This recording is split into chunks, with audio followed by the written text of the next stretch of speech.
That's good. Okay, so this morning my plan is to complete my discussion on Japan. Okay, we'll continue with governance and policymaking, where we had left off. So, and then I'll start off with representation and participation and complete my discussion with current challenges. Any questions so far about the final exam, about the logistics, about anything before we close? Okay, let me continue with the material then. Okay, organization of the state. Now, I think we were here, the military. Remember, rich nation, withdrawn military. And this has been changed to rich nation. Okay, so part of it was that after World War II, the Allied powers said the occupation, after World War, right immediately after World War II, Japan is forbidden to rearm, given the peace clause. Japan is a Pacific nation. Okay, so given the peace clause, Japan cannot rearm. But so the military was entirely dismantled. Okay, but with the Korean War, 1950, just a few years after the end of World War II, with the Korean War starting, with U.S. backing, Japan started to rearm.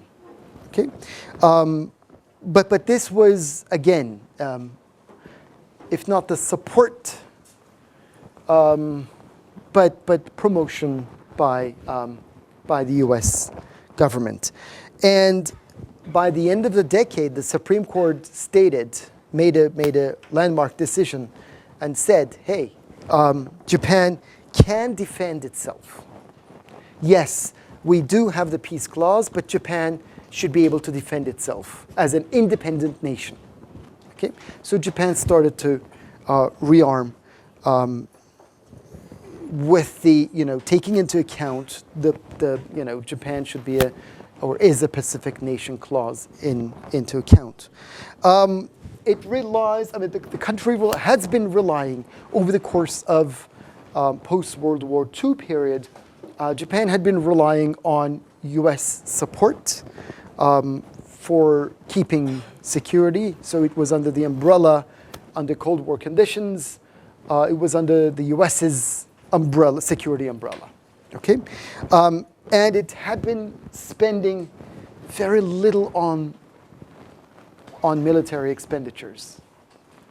When U.S., Russia, Turkey, Greece, UK, France, even Germany were spending around 45% of their GDPs on military expenditures, on military items. Japan had been spending always less than 2%, if I remember correctly, but around 1%. So imagine the wedge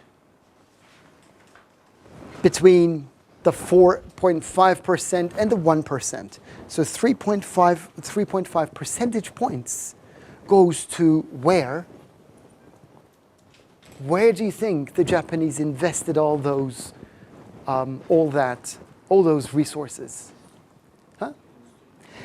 Industrial development, technology, skilled workforce, education, R&D. Okay?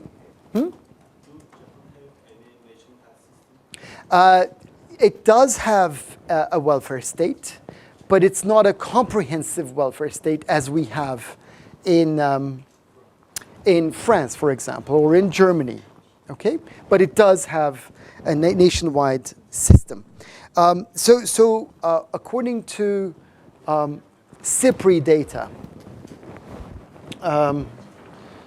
does anybody know what CIPRI stands for? It's an institute in Stockholm, Stockholm Institute for Peace Research, or Stockholm International Peace Research Institute, which traces, follows, monitors, and publishes data on military spending. And according to their latest data, that is for 2015, I have the figures here. US spends by about 3.3%. So GDP, once again, was the value of all goods and services produced in a given economy in a given year, right? So the state is spending about 3.3% of all those, the value of all those goods and services on military equipment, military spending, okay? Russia is still above 5%, 5.4. France has gone down to 2.1. So has the UK, Britain, about the same, 2%. Germany is about 2.1%. Turkey has come down to 2.1%. It had been, over the course of 1990s even, about 10, 15 years ago, it had been, 15 to 20 years ago, it had been hovering around 4%. Like Greece, for example, our neighbor. But has come down to 2.1%, but that's 2015, the numbers for 2015. So imagine what kind of goodies what kind of wonders you can create with this extra 3%. And imagine enjoying that over the course of 60 years. Okay, the wedge, the comparative advantage that you get from lower military spending, as opposed to your neighbors and friends and foes. And you're enjoying security. You're not worrying about security stuff, and you're protected by the U.S. When we look at the judiciary, we have a Supreme Court, which is traditionally reluctant to pass judgment, to declare laws unconstitutional. So it is the Diet, which is in this respect, in this framework, which is kind of the sole authority to pass legislation, certainly de jure, but also de facto, because especially under a predominant party regime, which we've talked about, the party passes legislation, and the Constitutional Court, the Supreme Court, which reviews the constitutionality of laws, the legislations, is quite reluctant to declare any piece of legislation unconstitutional. Okay, so imagine the power that the predominant party LDP has, which we shall be talking about in a moment. There has been a recent change in the system. They have adopted a jury system like the way the Americans had been operating. Constitutional review, yes, it's there de jure, but de facto, it's used much less, or to a lesser extent than elsewhere. Subnational government, we have a unitary state. And subnational government does have limited authority. We know that. So subnational government has much less administrative and much less financial control over resources, over personnel, over the tasks that are assigned to this level or these levels of government. So we have the central state, the central administration, having a firm grip on subnational government. So the subnational government or subnational levels of government have much less authority in terms of decision making and policy making. Okay, so this is quite unique when you compare the Japanese case with those in other advanced industrialized societies we've seen, right? In the US, subnational government is very strong. UK, decentralization, devolution, subnational governments are getting stronger, although it is a unitary state. Germany is a federal state, federal political system anyway, so I'm not even going into that. France had been one of the epitomes of archetypical examples of centralized government, but that's also been changing, as we've seen. Japanese central state is still holding power, central government is still holding massive authority over subnational governance. Okay, so Japan had been or has been quite unique in that respect. And when you look at central government, it still collects more than actually 2/3 of all taxes.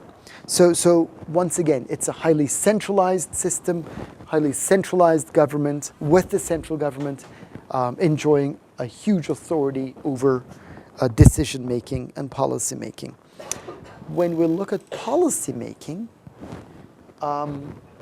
we have the predominant party. It's installed the predominant party regime. We have opposition, but we have one party coming to power, one election after another, right? And so party becomes more like state, and state becomes more like party, in the sense that it may become blurry in terms of state party lines. When do you talk about the party, you also refer to the state structure in that respect too, because it's the same party dominating state structures over the course of many decades. So 50s, 60s, 70s, 80s, 90s, some losing of grip. 2000s, end of 2000s, losing some of its grip. 2009, but then back to square one again. So LDP is still powerful as we speak. So what kind of policy making has this predominant party regime, or can this predominant party regime be characterized by? We have, you will remember that we talked about iron triangles. For which case do we remember? Germany, probably not. US.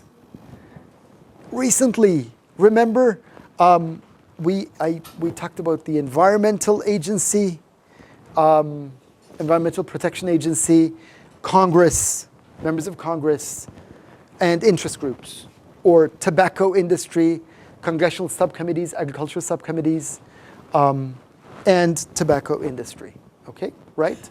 So Congress, legislature,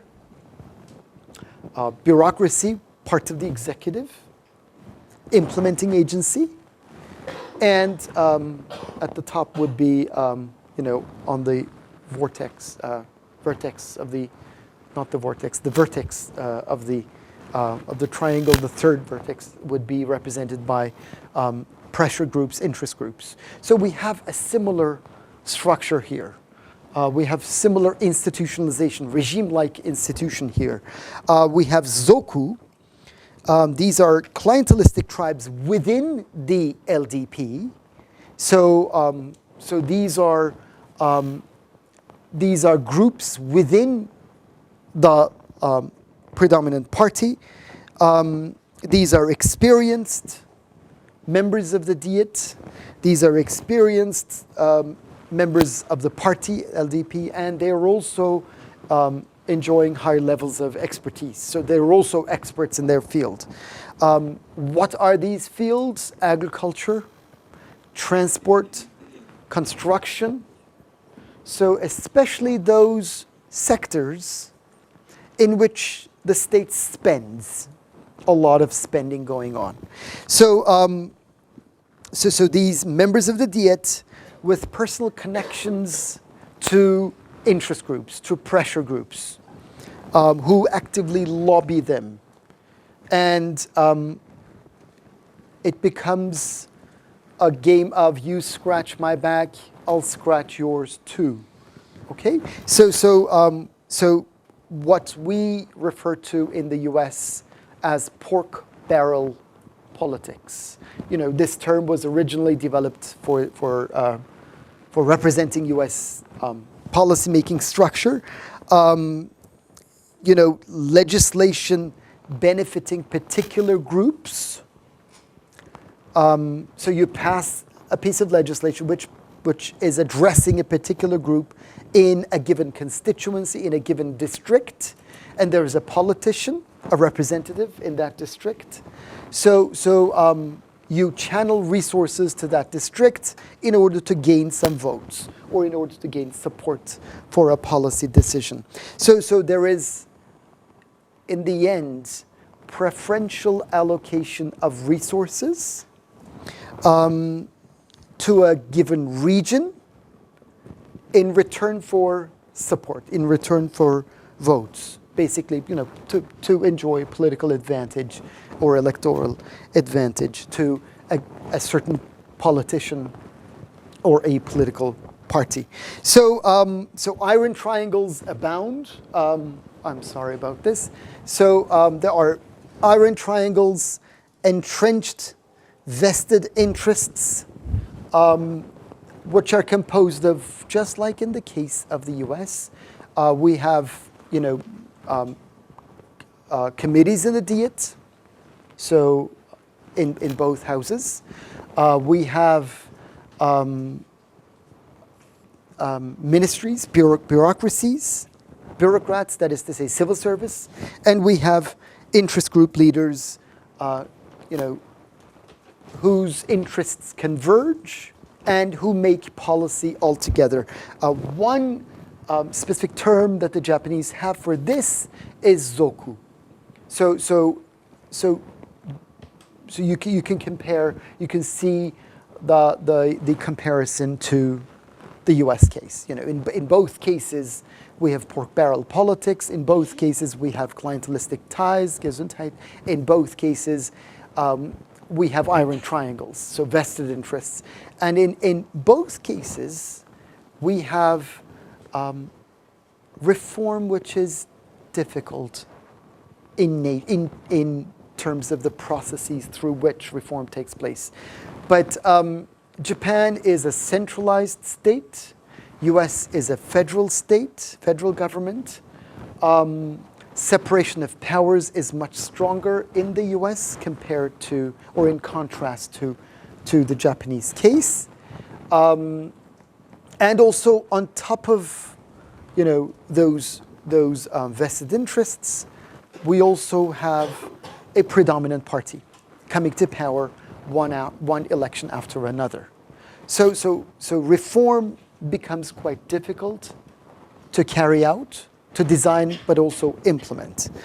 So these entrenched interests to students of Japanese politics have been hindering all kinds of these reforms, especially the structural reforms that were taking up to the agenda back in the late 1980s, early 1990s, but also throughout the early 21st century too. So then comes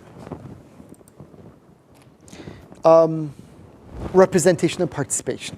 So we've been talking about organization of the state, governance and policy making. But we've also been talking about, societal aspects, interest intermediation, interest representation when we were talking about iron triangles, zoku, pork barrel politics, and all that. So we have a bicameral system, or bicameral legislature, the National Diet. The House of Representatives, 480 members, they're elected for 4 years. And we have the House of Councillors, which is the upper house. The House of Representatives is the lower house, in which there can be called a vote of confidence in the lower house. So it is the lower house in the sense that it is exposed to public opinion. If public opinion changes against its members, then with a vote of no confidence, the government may lose power.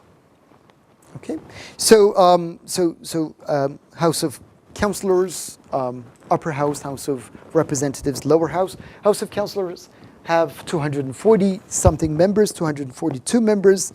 They're elected for 6-year terms, and it's a splintered system. So half of the House, the Upper House, is elected for 6 years. After 3 years, the other half will be elected for another 6 years. After 3 years, the other half will be elected for 6 years. So we call this a splintered system. Okay? So it is, in a way, similar to the Senate in the US case. Okay? For 6 years, when you look at terms of the legislative terms,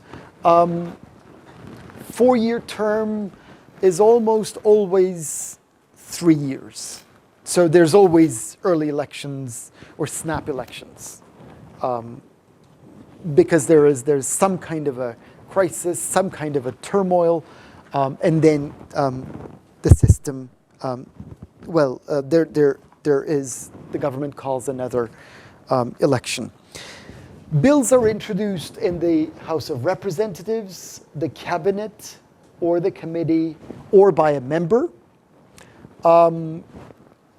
It goes to a committee, but in these committees, given LDP's grip on the legislature, these committees work like LDP committees, or LDP-led committees anyway. Okay, because it's a predominant party system. It's a predominant party. And they're passed by the House of Representatives, which in turn is passed by the House of Commons. Or it could be vice versa. It could go through the House of Commons first. It could then be passed by House of Representatives. So the order does not matter in the case of Japan. Okay? And once a bill is passed in both of these houses, the upper house and the lower house, the emperor promulgates in the official gazette. It's a pro forma.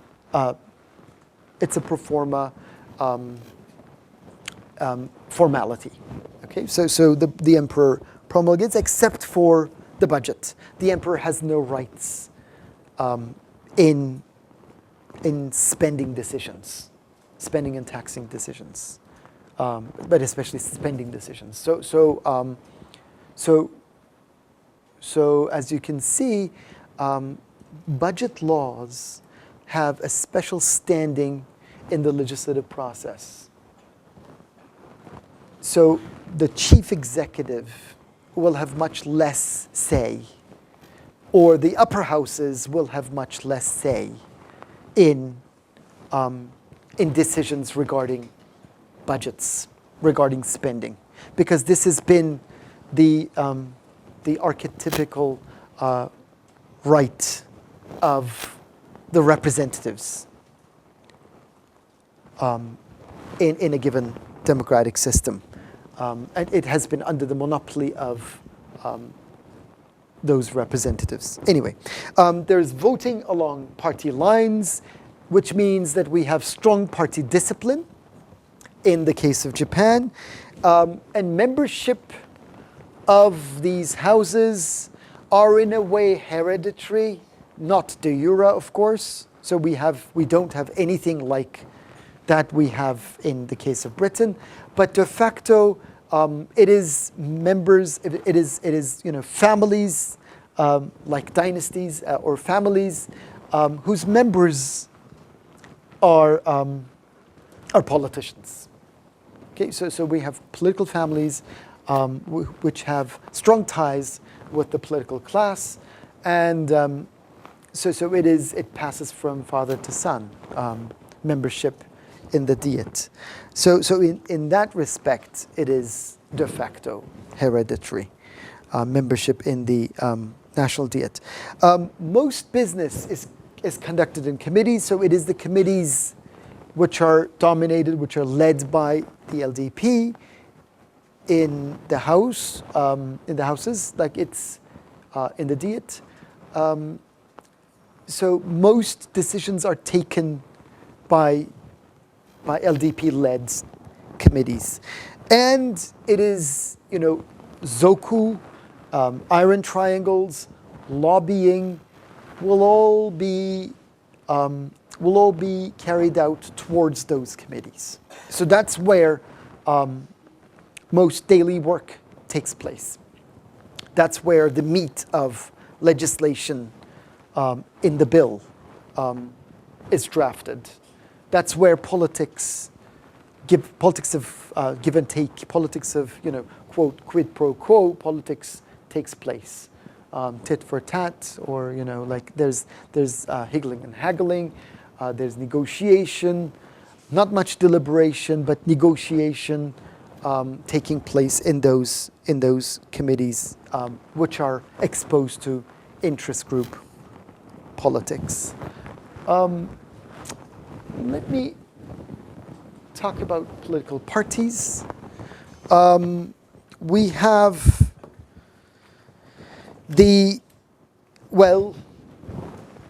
we have, of course, the LDP, Liberal Democratic Party, which was founded about 10 years after World War II, and it had been enjoying, huge power, huge authority in the system since then. So it's been more than 60 years the LDP had been founded. Those are the figures on the right: lower house election, upper house election, House of Councillors, House of Representatives. Those figures belong to an earlier date. I'll give you the figures shortly. But let me talk to you briefly about the parties here. What kind of a party system are we talking about? Predominant party, although we have multiple parties, right? We have many parties competing against one another, or we have in effect all these parties competing against the LDP.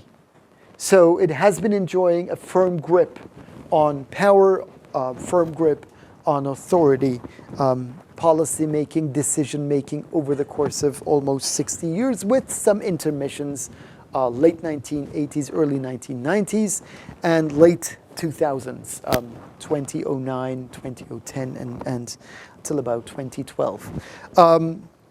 So the Liberal Democratic Party, as you can see, it's a right-wing, center-right, but mostly right-wing party.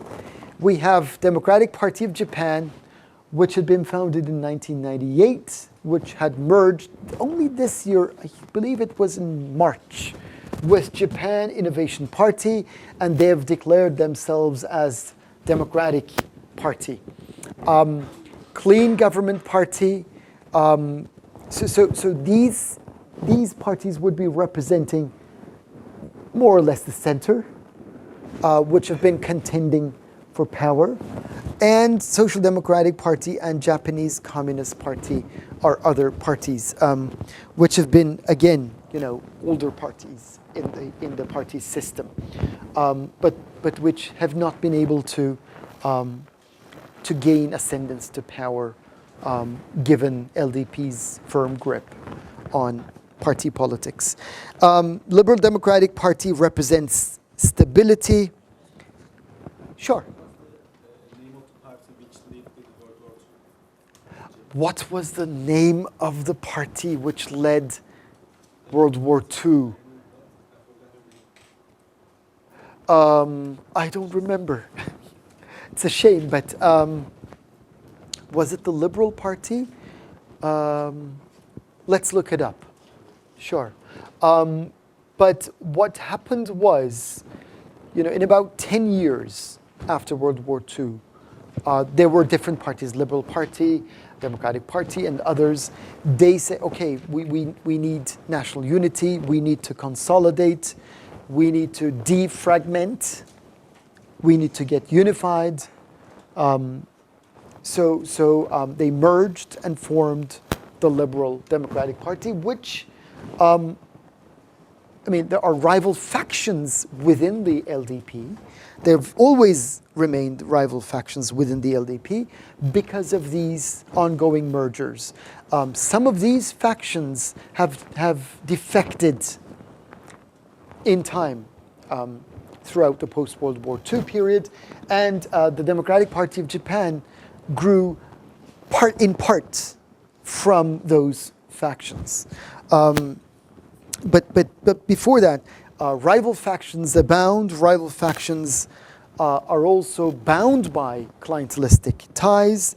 So clientelistic ties are informal aspects of policy making in which or whereby we have a powerful patron, in this case, dominant party, offering goodies, offering privileges, offering resources such as subsidies, such as employment, jobs, such as contracts, such as lands distributed to the clients in return for support, in return for political advantage, in return for electoral support, electoral pledges.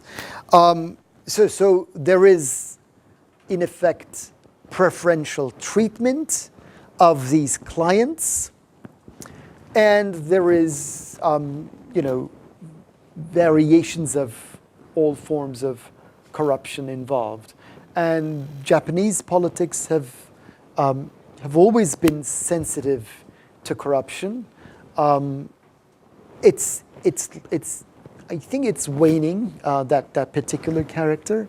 But corruption scandals have always been very important in rocking LDP. Not the party itself, but rival factions within the LDP. So every 2-3 years in the post-World War II period, 1970s, 1980s, it was in the news that there was another corruption scandal, and there was a new prime minister after that particular scandal. So politicians do not remain in office when there is a scandal bursting. So rival factions within the party, they're as I've said, they're bound by clientelistic ties, and that explains to a certain extent this patron-client relationships, zoku, entrenchment of entrenched interests. So all of these explain to a certain extent how LDP had remained in power for all those decades. It has been remaining dominant in the especially House of Representatives, but suffering losses since the late 1980s, briefly, and then 2009, but has been gaining power since then. So among the centrist parties was Democratic Party of Japan, which merged with the Japan Innovation Party.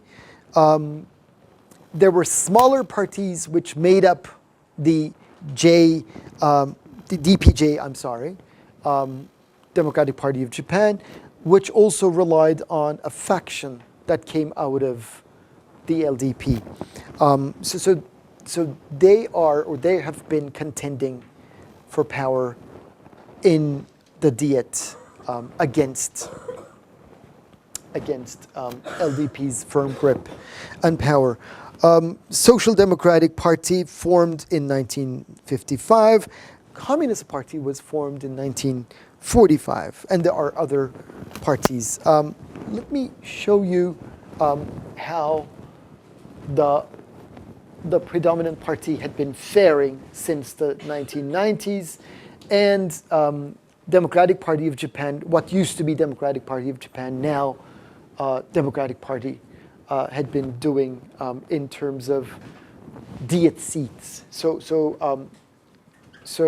this is the combined seats in the Diet. Okay, so both House of Councillors and House of Representatives, as you can see, has been going up till 2004, 2005, declining 2009, and in which period we have 64, 2/3 of the entire House is dominated by the contending party.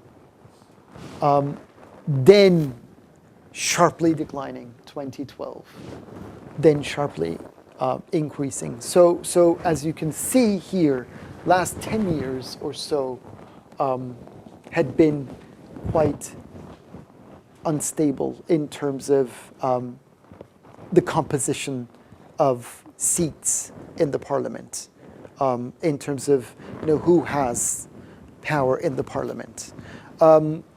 It seems that observers have been arguing or have been speculating that the LDP under Shinzo Abe has or will see another pattern of stability from today onwards.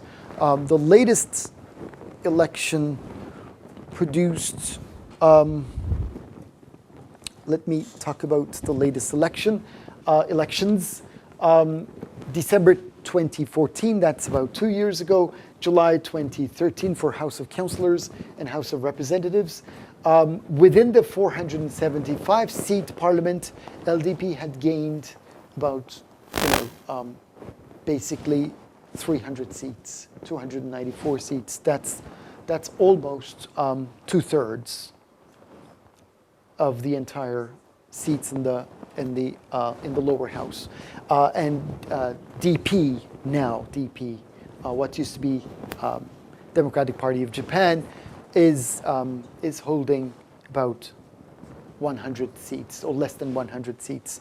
House of Councillors, among the 242 seats, we have Liberal Democratic Party enjoying 115 seats, and the DPJ, now DP, I'm sorry, there's a typo there, enjoying about 60 seats, 59 seats. So these are the results for the most recent elections. I have about another half an hour of material to complete my discussion, but before then, we need to do course evaluations. So I'll step outside for about 20 minutes. Okay, I'll distribute those to you. I'll hand in those to you, and then I'll see you in about 20 minutes. That is to say 40, let's say 50, 11:50. Okay, so in about 20 minutes. Any questions, by the way? No questions. Ali? In the figure, yes.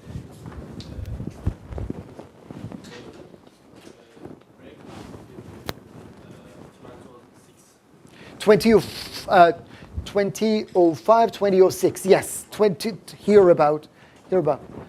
What happened, huh? What explains that? There have been some scandals going on, and it was en route to late 1990s. Japan is shaken by the Asian financial crisis. Okay, early 2000s, as you can see, there is a closer wedge between these two parties. Then the wedge increases, then rock bottom. I don't remember what exactly caused this. I don't recall much writing on this either. But much of the literature talks about this as an economic phenomenon. The aftershocks of the financial crisis. 1990s were turbulent years. So was 2000s. And financial crisis worldwide, Great Recession. And with the financial crisis, Japan had also been shaken. So I don't recall anything in particular except for the global Great Recession that we've been experiencing since 2007, 2008. So it is, to a certain extent, this alternation in this respect may have something to do with, well, a lot to do with the Great Recession. So I would presume that would be the answer. Okay, break.